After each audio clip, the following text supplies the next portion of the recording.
You're listening to the Better for America podcast, presented by AMAC, the Association of Mature American Citizens. Hello, everyone. I'm Rebecca Weber, and this is your AMAC podcast, Better for America. On today's episode, we will hear from Betsy McCaughey. She is a constitutional scholar with a PhD from Columbia University, and notably, she has served as former lieutenant governor of New York State. Currently, Betsy is a columnist for the New York Post. She has contributed hundreds of scholarly articles for the public to read, and most recently, Betsy has published works discussing some of the critical issues that our country is facing today, including those of COVID-19 and its spread, the teaching of critical race theory, and U.S. policies towards other nations. Betsy is also a New York Times bestselling author of the book Beating Obamacare and its sequel, Beating Obamacare 2014. Betsy is an avid healthcare advocate, and she is the founder and chairman of the Committee to Reduce Infection Deaths, also known as RID, which is a nationwide educational campaign to stop hospital-acquired infections. Betsy, I want to thank you so much for joining us here. Well, you're welcome. I'm delighted to join and particularly excited to talk with our audience about RID, because that's practical information that many, many people watching the podcast or listening to us will be able to use. Well, you are a huge healthcare advocate, especially those who reside in hospitals and are most vulnerable to infection. And you just mentioned in 2004, you formed and founded the Committee to Reduce Infection Deaths, known as RID, and that is a nationwide educational campaign. So can you share with our members a little bit about what moved you to found this committee, and also discuss with us how it functions, and how it functions really to protect hospital patients, especially when it comes to patient safety and infection prevention? Yes, well, I'll tell you why I founded RID. When I was lieutenant governor, people came to me with all kinds of health problems. I was known for healthcare expertise. My critique of the Hillary Clinton health plan, now we're going way back into the early 1990s, is what catapulted me into public life. I was never a politician before I became lieutenant governor, and many people would argue I still wasn't really a politician. I was a healthcare expert, and I happened to be serving in Albany. And I noticed that when I opened the mail, when I took calls, people came to me with many kinds of health problems, but essentially it was the same story over and over. I brought my mother, my brother, my child to the hospital, even for the happiest reason, to have a baby. And this loved one contracted a terrible infection. So when I left office, I vowed I would have to do something about this. And what stunned me is that there was so much evidence in the medical literature and the medical journals about how to prevent these infections. What was lacking was the will to do it, the will to hold hospitals accountable, to require them to report their infection rates, and frankly, to clean up, to improve hospital hygiene. So I launched RID in 2003, and at that point, not one hospital was required to disclose their infection rates. Now we've gotten states, 38 states altogether, to pass laws requiring transparency. So if you have to go into the hospital, you can look up on the state website or come to our website and find out which hospital in your area has the lowest infection rate. Wouldn't you want to know that? Yes. And what is the website? Please, let's share that. We're going to be putting that in our bio. It's going to be up here for everyone listening. Can you give us that URL? It's very easy. Hospital infection, that thing you don't want to get, .org. That's the website, hospitalinfection.org. Come to that website. We have just a wealth of information. We have the ratings for the hospitals, which ones have the highest infection rates, which ones have better infection rates. And most importantly, and I'm holding these right here, I don't know whether you can see them, we have two pieces of literature that we revise constantly based on what's in the medical research. One is called 15 Steps. And these are steps you and your family can take before you go into the hospital and during your stay to substantially reduce your risk of getting MRSA or staph or C. diff or one of those other horrible infections that literally have become household names because they kill so many people. Oh. Hospital infection is the fourth largest killer in the United States. You've got cancer, heart disease, stroke, and imagine number 4 is something the hospital gives you, right? So these 15 steps are real lifesavers. I'm not going to go through them all because I know we have limited time, but let me just suggest a few that you'll find particularly interesting. Step number 2. This is about the most prevalent hospital infection called C. diff.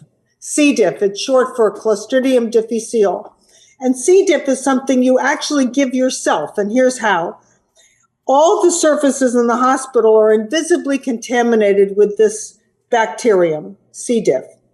So you touch your bed rail, you touch your call button, your TV clicker, and then without thinking, without cleaning your hands, you pick up an apple or a cookie, or they deliver your food tray and you pick up a sandwich and you eat it and you ingest those spores, that bacterium, along with your food. That's how you get C. diff. It's a killer infection, the only one you get through your mouth. And so the advice in the pamphlet is be careful when you're in the hospital. If they bring you a food tray, make sure you clean your hands first before you touch the food. And don't put your knife and fork or your plate on anything except that tray. Don't put a piece of food on your bedside table. If your kids bring you cookies, don't put them down. Be careful, because that's how you get C. diff. So that's one of the tips. And another one that I think is really, really important is if you're visiting somebody in the hospital, if you're visiting your parents or a child in the hospital, forget bringing the candy or the flowers. Bring a canister of bleach wipes and wipe the surfaces right around your loved one's bed, the over the bed table, the bed rail, the TV clicker, the monitor. You could be saving their life because you're removing those deadly germs that go from the surfaces to the wound, or the surfaces to the patient's mouth, the surfaces to the IV. You want to prevent that area from being dirty, and you can do it with a canister of bleach wipes. That is real good information and so important. Mm-hmm. We do forget. Pretty easy steps, matter of fact, but we've got to make sure we take those steps. And it does save lives, Betsy. It saves lives. So this is really good information. It saves lives. Here's another one, just one more. Sure. If you're going into the hospital, don't shave. Don't shave your legs, don't shave your face, because shaving creates nicks in the skin through which bacteria can enter. It's like a welcome mat for all the germs in the hospital. That's a simple one to remember. I would never have thought of that, but these are really great tips. Well, thank you, Betsy. We'll have this information on our site, too. Yeah, we sure will. And we also have one for people who have to go to rehab or a nursing home. You know, so often now when somebody's discharged from the hospital, most of your audience will really get this one. The social worker comes around and says, well, mom's ready to leave, but not quite ready to go home. We want to send her to a nursing facility. You have no clue which one to pick, right? No clue. What are you going to look for? The flowers in the lobby, right? So this is a list of real things to look for. Does this nursing home have mattresses that prevent bed sores? Does this nursing home turn the patient several times a day to prevent bed sores? Does this nursing home wash the patient's teeth every day? Otherwise, a hard crust develops in the mouth and it's aspirated and causes pneumonia, the most common cause of death in a nursing home. So this is a list of 10 things to look for when you're choosing a nursing home. Thank you for making that so easy and for bringing this message to our listeners. Very good stuff. I'm going to completely shift gears. You have such an amazing background here, Betsy. You are know a lot of information, and today so many of our members are concerned about what's taking place in Cuba. According to the Cuban government, the U.S. and its trade embargo are on the island are to blame, right? That's what they're saying, that the U.S. is to blame. And interestingly, the Biden administration has preserved the status of this policy towards Cuba, which has pretty much thrust Biden into the spotlight. So many citizens, both Cuban and American, are pressing him for change in order to relieve the Cuban people. Betsy, what is your take? That's a terrible approach. Biden should not lift that embargo. That embargo is trying to force the communist government to behave better, right? towards its people. No, not lifting the embargo. What should Biden be doing? He should be helping the Cubans who are rebelling. He should be providing internet.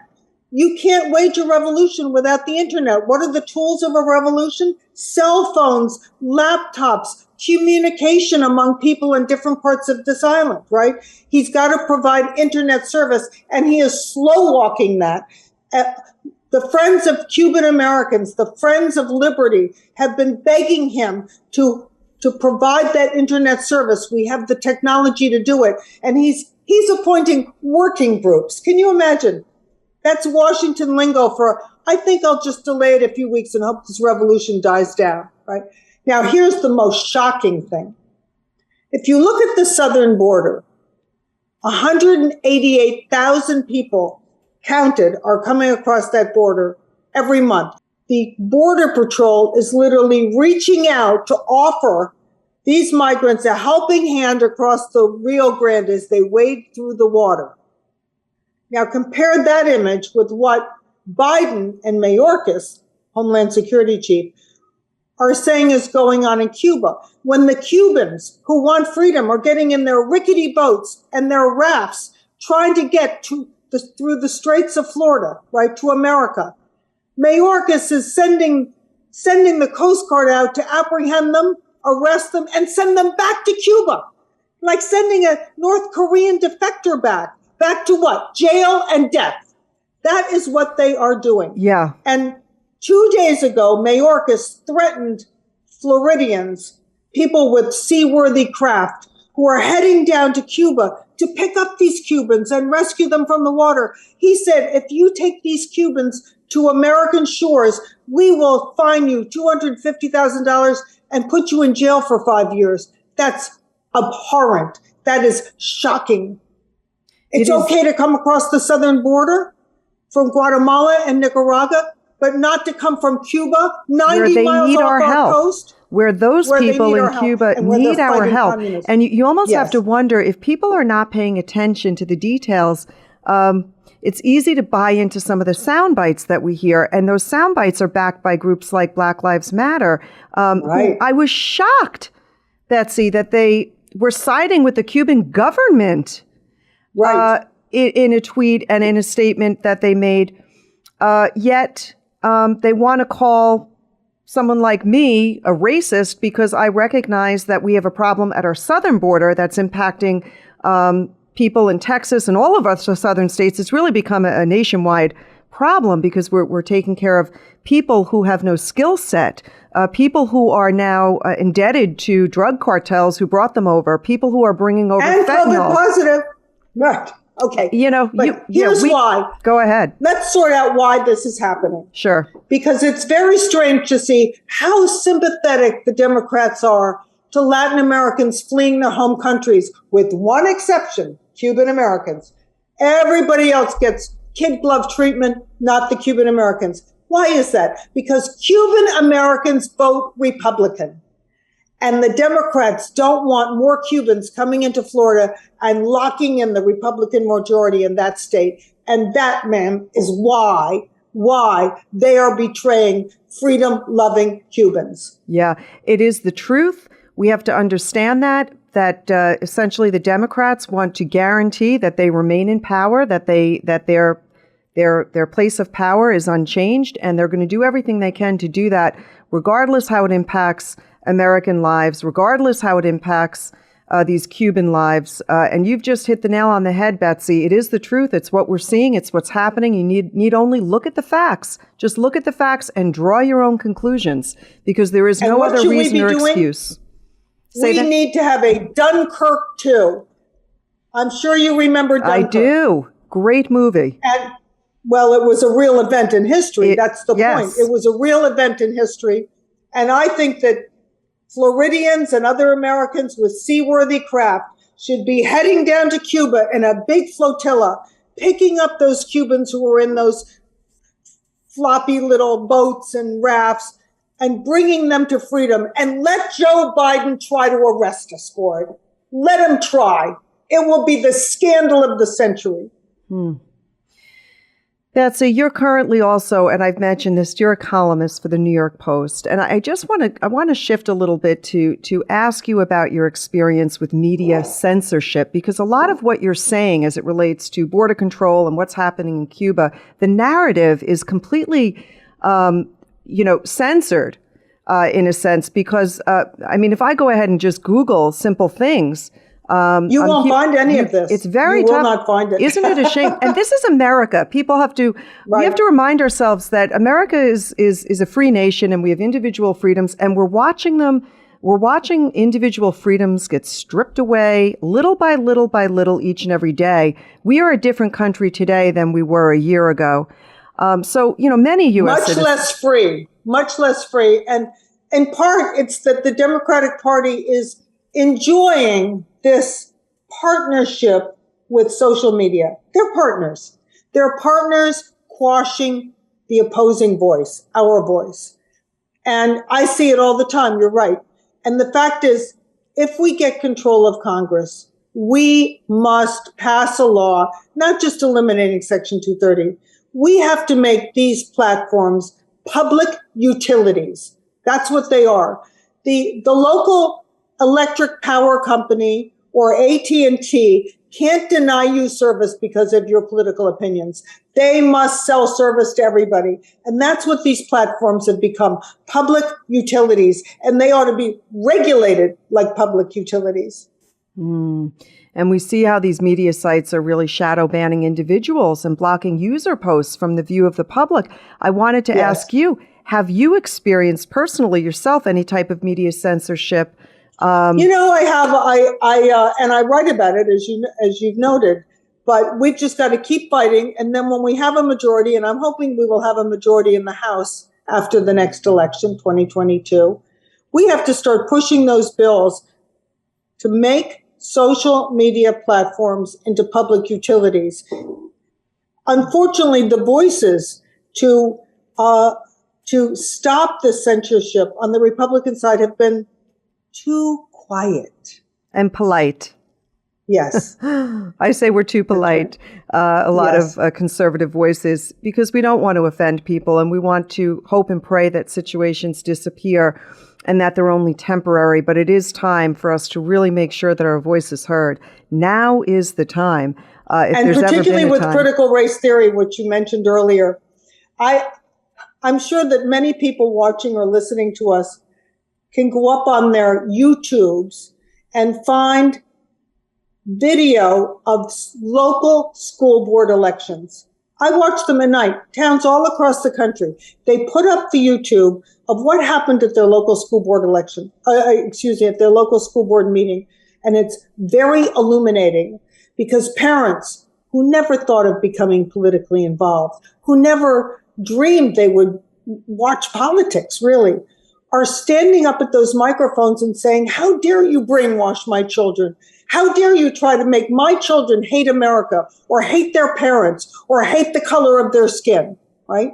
And that's what's happening in schools. This is a very important opportunity for the Republicans this year. It's an off year. We're not electing people to Congress, but we can help in these school board races all across the country. We ought to be reaching out to parents at every small town, every city, and saying, we can help you take control of these school boards. We can help you because the school boards are dominated by the unions and by candidates funded by the unions. So there has to be somebody on the other side, our side, saying, we can help you. It's not just the amateur parents against the professionals. We will move in and help you win these elections. That's good point. Good point. I want to show folks, I'll get a copy of our magazine up here it is. I've got a copy of our latest issue of our magazine, Critical Race Theory. We've got a plethora of articles in here that really break it down and explain what it is. I want to recommend, too, there was a recent article published on Epoch Times. And what I found interesting there was that, the books that are being read to our children in second grade in kindergarten talk about things like suicide, talk about the angry white people. And I think to myself, how is a 6, 7, 8-year-old going to feel, regardless of the color of their skin, when they're shown angry faces and they're hearing suicidal poems And this is true. I'm not, exaggerating this. Simply go to our website. We have so much information on our website to educate people on critical race theory. And we're going to be publishing a list of some of the frequently shared books with our youngsters that we feel are extremely inappropriate. And critical race theory, it's a moving target. It's hard really to see how and where it emerges, but we're giving you the tips. We're showing you where it exists, how to identify it. In the Let me jump in on this because these teachers around the country are downloading these curricula from several websites.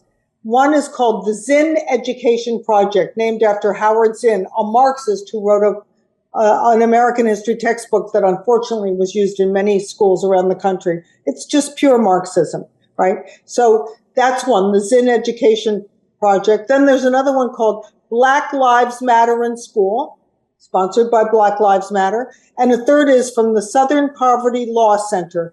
These are the three organizations that are spewing out all this hatred, all these lesson plans for teachers to use to teach the children that whites are oppressors and blacks are victims. You will find it in all these lesson plans. And I've watched these school board meetings on YouTube, as I mentioned before, and you see the superintendents and the teachers denying that they're teaching this stuff. But parents aren't lying. They're coming up to the podium with materials they found in their own children's backpacks. Do you think these people just have time on their hands? No, they're making sacrifices to go to these meetings and expose what they found. Yeah. It's so important. Again, we're both saying it, I think. Now is the time to act. There are so many areas of our country that are in trouble unless we, the American people, do something. And so the more information you know and the more information you have, the better equipped you are to respond, to speak, and to take action. Thank you for that, Betsy. I want to have a couple of quick more questions here. I recently conducted an interview with Janice Dean. She's the senior meteorologist at Fox News. I know Janice well. Isn't she lovely? The story of her in-laws dying very well. Yes, she lost both of her in-laws to COVID-19, and it was largely a result of Governor Andrew Cuomo's emergency order to put sick COVID patients back in nursing homes at the start of the pandemic. While Cuomo had many people, including myself, sort of convinced that he was for the constituents, appearing every day, keeping New York safe in his sort of, soothing voice, I guess you could call it. He had a lot of people sort of thinking, oh, wow, you're doing a great job, only for us to soon discover that his decisions resulted in so much more damage than what was actually even reported. So as a major healthcare advocate, especially for those who are most vulnerable to infection, I wrote about this very many times. What is your take on Cuomo? What is your take on Cuomo's handling of the... He did a terrible job during the pandemic. It started with that March order, March 15th, requiring nursing homes to readmit patients who had been treated in the hospital for COVID, even though they hadn't tested negative yet. And a nursing home, putting someone with COVID in a nursing home was like igniting a brush fire, right?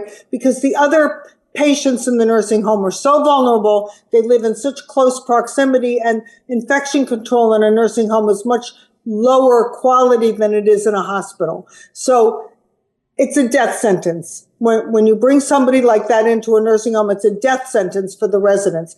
And that's what he did. And the day he did it, my organization, the Committee to Reduce Infection Deaths, and some others as well, announced publicly, sent out a press release, notified the state health department, this is a bad decision. Please don't do this. It will cost many lives. They ignored us. They did it anyway, and they stuck to it for 2 months. 2 months, while the elderly people in those nursing homes perished so quickly. And then lied about it. Then they lied about the number. Yeah. That was the even more disgusting part. They started manipulating the death toll numbers that they were announcing on television. We knew that these were manipulated numbers. I called the state health department several times as a New York Post journalist to ask about the numbers. I got the story. They were manipulated. They were not admitting the number of people who got very sick with COVID in a nursing home and then were sent to a hospital. They excluded them from the death toll. Yeah, It's so shameful. It's very sad, and how Andrew Cuomo is getting away with it, and could even be reelected is mind-boggling. Right. The American public. Well, let's hope he won't be reelected, because the people of New York State need tax relief. They need better government. They need crime control. They need law enforcement. Yeah, that's and they're another not getting thing. it under Andrew Cuomo. Yep, not getting it at all. And the general public does also want to know who should be held responsible for COVID-19. We know that the virus made its way over from Wuhan, China, but it seems right now that the Biden administration has no real clear plan to investigate the true origins. They sort of just want it to go away. That's right. Why do you think that is? It's a scandal. Well, there are two things going on here. One is that the World Health Organization kowtowed to China from the very beginning. They covered up China's delay in admitting that they had a disease. They covered up China's delay in admitting that it was transmissible from human to human. All along, the World Health Organization was just a puppet on a string operated by China. So shameful that Biden rejoined the World Health Organization, has sent billions of dollars to the World Health Organization, and is also sending 500 million vaccines to the World Health Organization. That's all terrible. But then, in addition, when the first international report came out, which was rigged, the World Health Organization said it sponsored an investigation. It was all rigged. China dictated the terms. The international investigators could not talk to the Chinese scientists. They could not see any of the data. They could not go to the Wuhan Institute themselves and actually investigate the computer, the information on their computers, right? So nothing was found out. It was a sham investigation. Biden went along with it. Now China has announced they will not permit a second investigation. Have you heard one word from the Biden administration about that? Not one. Because Anthony Fauci and others have this globalist mentality. All these people are just wonderful. Fauci told Congress a few weeks ago, those Chinese scientists working in the Wuhan Institute of Virology are very trustworthy people. Now, I ask you, would you send American tax dollars to an institute that does germ warfare research for the Communist Chinese Party, Communist military? Would you? Of course not. But Fauci did. Yeah. And he defends it.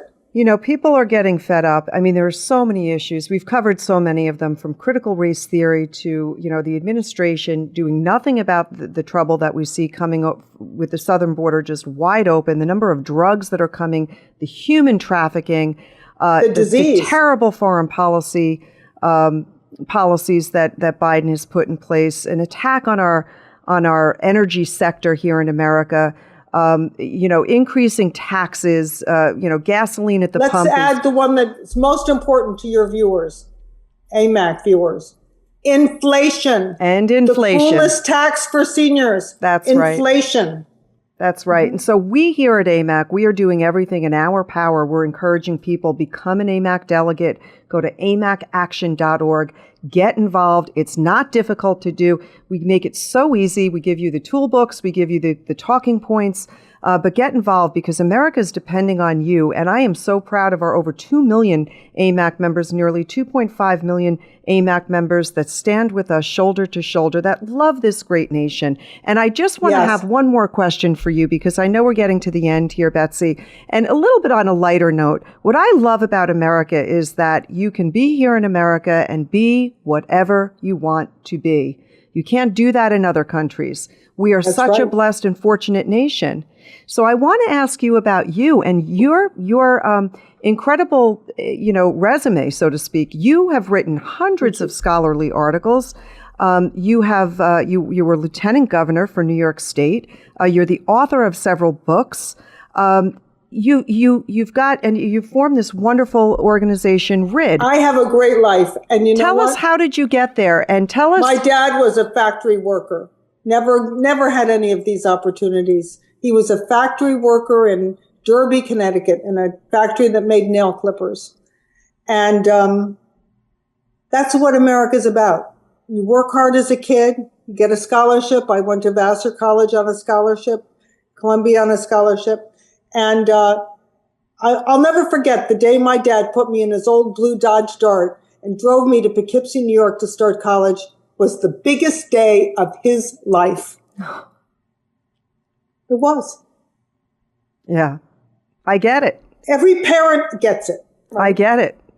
You know, it's a beautiful thing. And so your hard work and your perseverance, and this is what we here at AMAC want to encourage younger people who are listening, or to share with your grandchildren or your children, encourage them. It's never too late to start. Mm-hmm. You know, you can It's never too late to start. It's not. I have 4 grandchildren. That's wonderful. But I know so many people who did very little, and then suddenly at 30 years old, they said, you know, I'm going to go to college. I'm going to take a college loan. I'm all for taking college loans. And here's why. You're investing in yourself. What better way to spend money? And college is not for everyone. I think college is way overrated. Good trade schools. You find a good trade Become an electrician. One of the young people in my family is an electrician. He's a huge success. I'm so proud of him. Exactly. There's so much that you can do, but it's got to come from here. And when it comes from here, it's got to come from the family first. And our school system needs to back up that message, not teach our children that America is inherently racist, or that America is systemically racist, or that there is never going to be a solution and that you're always going to play the victim or the oppressor. And that's why we're pushing back on critical race theory. But we love this country, and our members do too. And so we appreciate you coming on and sharing with us some really good knowledge and information. We'll have the links to your great website so people can better protect themselves while they're in the hospital. Betsy McCaughey. And maybe some of our viewers would like to follow me on Twitter. Oh, that's the new way, you know. Follow me on Twitter, Betsy_McCaughey. Excellent. We'll put that out there as well. Betsy, thank you for joining us today. And I just want to plug our sponsor here today. I would like to thank Hometown Firefighters and EMS Services for sponsoring today's podcast. Hometown Firefighters and EMS Services is a byproduct of Hometown Insurance Agency. They're the leading provider for service award programs for volunteer firefighters in the state of New York. Hometown Firefighters was the first to pay firefighter benefits and proudly serves over 200 fire districts, and their staff consists of so many active members in the fire department as well as experts. But I want to thank our volunteer firefighters and our volunteer EMS, the heroes of this great country. To learn more about Hometown Firefighters, visit hometownfirefighters.com. And to all of our listeners, thank you for tuning in today. If you have not already downloaded the AMAC News app, I urge you to visit the App Store on your mobile device, download the app so that you can watch and listen to our podcasts and be kept up to date on breaking news. You're going to find news that you won't see in many other places, so please don't forget to like, follow, subscribe, share this podcast wherever you stream. And lastly, folks, if you are not a member already, please visit our website at amac.us and join now to help preserve the conservative values of our country. Thank you so much for tuning in today to AMAC's podcast, Better for America. Have a great day, everyone. Thank you for listening to the Better for America podcast. To learn more about AMAC and all it has to offer, visit us at www.amac.us.